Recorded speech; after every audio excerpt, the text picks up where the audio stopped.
Unit 1, Supplementary Reader, The Tempest. An extract from Charles Lamb's Tales from Shakespeare. About the author. William Shakespeare, born in 1564 and died in 1616, was born in Stratford upon Avon, England. He was an English poet, playwright, and actor, widely regarded as both the greatest writer in the English language and the world's preeminent dramatist. His surviving body of work includes 37 plays, 154 sonnets, and 2 narrative poems, the majority of which he penned between 1589 and 1613.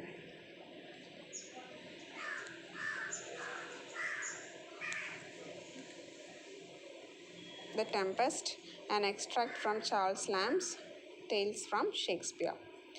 There was an island in the sea, the only inhabitants of which were an old man named Prospero and his daughter Miranda, a very beautiful young lady. She came to this island so young that she had no memory of having seen any other human face than her father's. They lived in a cave made out of a rock. It was divided into several apartments, one of which Prospero called his study. There he kept his books, which chiefly treated of magic. By virtue of his art, he had released many good spirits from a witch called Sycorax, who had them imprisoned in the bodies of large trees. These gentle spirits were ever after obedient to the will of Prospero. Of these, Ariel was the chief. Ariel took rather too much pleasure in tormenting an ugly monster called Caliban, because he was the son of his old enemy Sycorax. Caliban was employed like a slave to fetch wood and do the most laborious offices, and Ariel had the charge of compelling him to these services. With the help of these spirits, Prospero could command the winds and the waves of the sea. By his orders, they raised a violent storm, in the midst of which he showed his daughter a fine large ship, which he told her was full of living beings like themselves. "Oh, my dear father," said she, if by your art you have raised these dreadful storms, have pity on their sad distress. See, the vessel will be dashed to pieces, poor souls, they will all perish." "Be not so amazed, daughter Miranda," said Prospero. "There is no harm done. I have so ordered it that no person in the ship shall receive any hurt. What I have done has been in care of you, my dear child. You are ignorant. Can you remember a time before you came to this cell? I think you cannot, for you were not then 3 years of age." "12 years ago, Miranda," continued Prospero, "I was Duke of Milan, and you were a princess, and my only heir. I had a younger brother whose name was Antonio, to whom I trusted everything. My brother Antonio, being thus in possession of my power, began to think himself the duke indeed. The opportunity I gave him of making himself popular among my subjects awakened in his bad nature a proud ambition to deprive me of my dukedom. This he soon effected with the aid of the King of Naples, a powerful prince who was my enemy." "Wherefore," said Miranda, "did they not that are destroy us?" "My child," answered her father, "they dare not. So dear was the love that my people bore me. Antonio carried us on board a ship, and when we were some leagues out at sea, he forced us into a small boat, without either tackle, sail, or mast. There he left us, as he thought, to perish but a kind lord of my court, one Gonzalo, who loved me, had privately placed in the boat water, provisions, apparel, and some books which I prize above my dukedom. Oh, my father, said Miranda, what a trouble must I have been to you then. No, my love, said Prospero, you were a little angel that did preserve me. Your innocent smiles made me bear up against my misfortunes. Our food lasted till we landed on this desert island, since when my chief delight has been in teaching you, Miranda, and well have you profited by my instructions. Heaven thank you, my dear father, said Miranda. Now tell me, sir, your reason of raising this sea storm. No, then, said her father, that by means of this storm, my enemy, the king of Naples, and my cruel brother are cast ashore upon this island. Having so said, Prospero gently touched his daughter with his magic wand, and she fell fast asleep. For the spirit Ariel just then presented himself before his master to give an account of the tempest, and how he had disposed of the ship's company, and though the spirits were always invisible to Miranda, Prospero did not choose she should hear him holding conversation, as would seem to her, with the empty air. Well, my brave spirit, said Prospero to Ariel, how have you performed your task? Ariel gave a lively description of the storm and of the terrors of the mariners, and how the king's son Ferdinand was the first who leaped into the sea, and his father thought he saw his dear son swallowed up by the waves and lost. But he is safe, said Ariel, in a corner of the isle, sadly lamenting the loss of the king, his father. That's my delicate Ariel. That's my delicate Ariel, said Prospero. Bring him here. My daughter must see this young prince. Where is the king and my brother? I left them, answered Ariel, searching for Ferdinand, whom they have little hopes of finding, thinking they saw him perish. Of the ship's crew, not one is missing, though each one thinks himself the only one saved, and the ship, though invisible to them, is safe in the harbor. Ariel then went to fetch Ferdinand. Oh, my young gentleman, said Ariel when he saw him, I will soon move you. You must be brought. I find for the lady Miranda to have a sight of your pretty person. Come, sir, follow me. He followed in amazement the sound of Ariel's voice, till it led him to Prospero and Miranda, who were sitting under the shade of a large tree. Now Miranda had never seen a man before except her own father. Miranda said, Prospero, tell me what you are looking at yonder. Oh, father, said Miranda, in a strange surprise. Surely that is a spirit, Lord. How it looks about. Believe me, it is a beautiful creature. Is it not a spirit? No, girl, answered her father. It eats and sleeps and has senses such as we have. This young man you see was in the ship. He is somewhat altered by grief, or you might call him a handsome person. He has lost his companions and is wandering about to find them.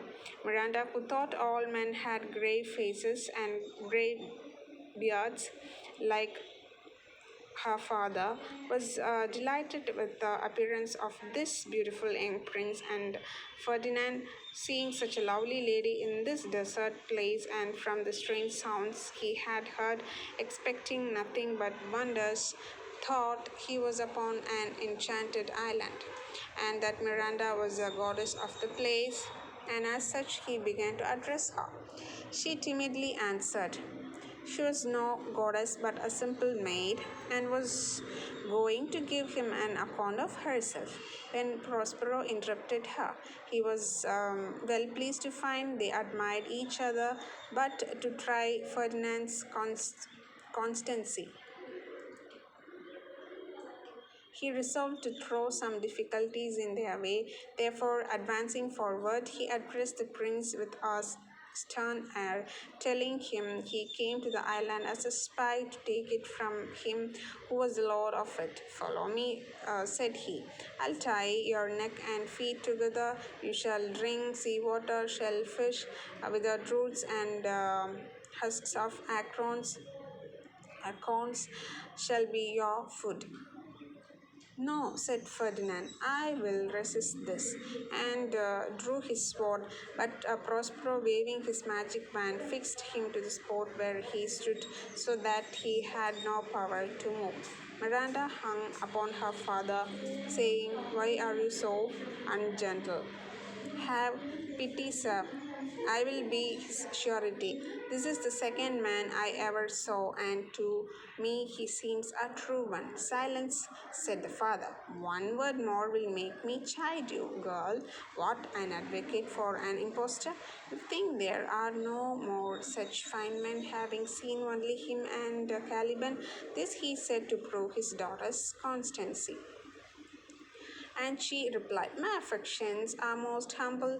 I have no wish to see a goodlier man. Come on, young man, said Prospero to the prince. You have no power to disobey me.